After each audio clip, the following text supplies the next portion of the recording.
Dessa forma, a capacidade de troca de cátions refere-se, então, à quantidade de cátions que ficam adsorvidos na superfície dos coloides e que estão disponíveis para fazer trocas com a solução do solo, né, com a fase líquida. Então, todos esses cátions que ficam aí retidos na superfície dos coloides do solo, eles estão disponíveis para fazer trocas com a solução do solo, com a fase líquida, para servirem de nutriente às plantas. Isso porque as plantas só conseguem absorver os nutrientes presentes no solo através da água, né? Então, pessoal, essa CTC tem tudo a ver com a fertilidade do solo. Quanto maior o CTC de um solo, maior o número de cátions que esse solo consegue reter nos seus coloides e trocar aí com a fase líquida para estar disponível para as plantas. Então, a capacidade de troca de cátions é responsável pelas trocas de nutrientes da fase sólida com a fase líquida. Aqui nós podemos perceber uma representação de um colóide do solo, ok? Então, pode ser uma partícula de matéria orgânica ou uma partícula mineral, certo?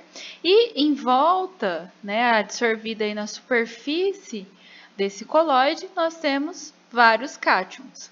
Esses cátions, né, que estão presentes aqui na fase sólida do solo, né, eles fazem troca com a fase líquida, certo?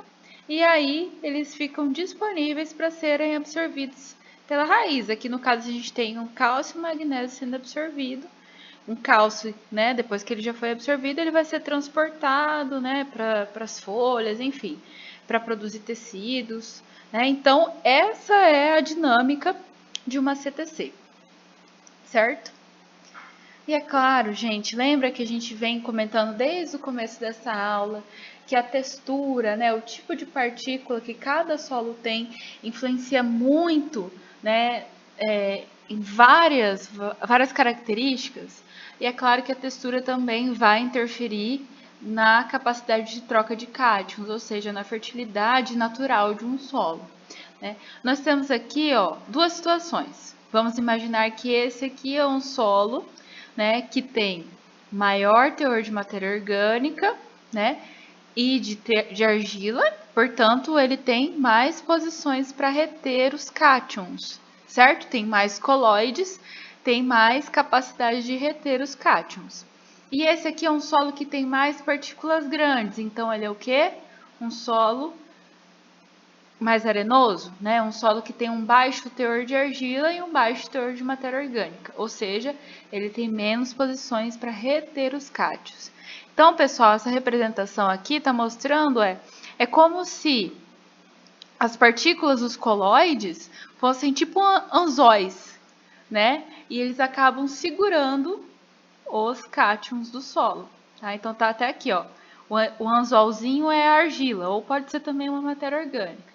E essa outra partícula aqui é uma areia, né? Então, esse solo que tem mais argila e mais matéria orgânica, ele tem mais anzóis, vamos dizer assim, para pescar esses cátions, né?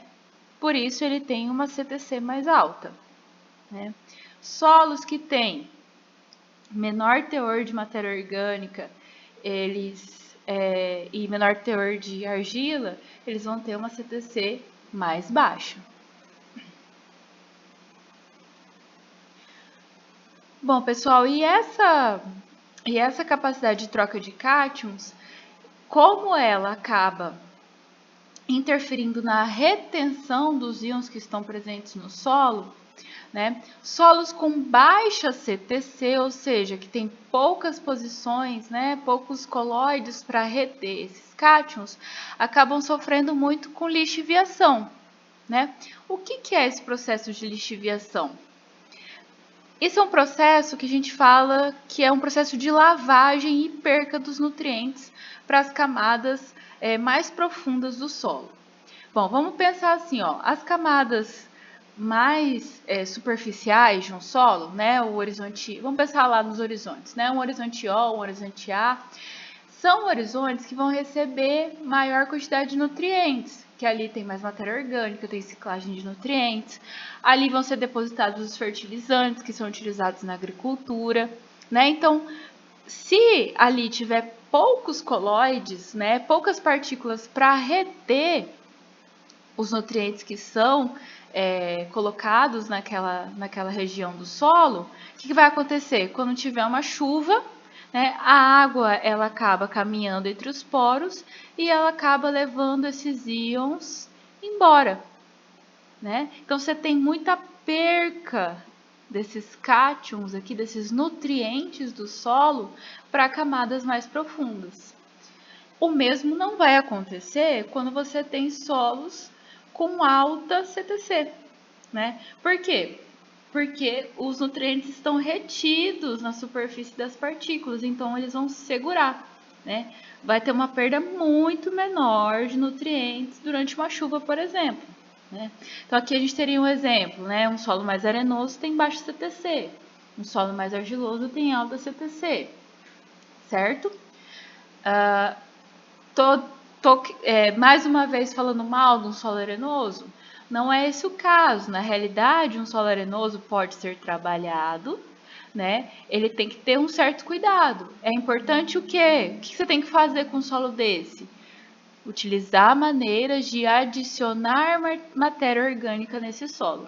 E aí sim você vai conseguir fazer um manejo correto, né? Justamente por quê? Porque ele tem essa CTC baixa naturalmente, né? Quando você adiciona matéria orgânica, você coloca mais colóides nesse solo, tá? Então, só para deixar claro, a lixiviação é simplesmente a perda dos nutrientes em solução na água das chuvas que infiltra no solo, né? E aí é perdido para camadas mais profundas. Bom, até onde essa água vai? Até os lençóis freáticos, né?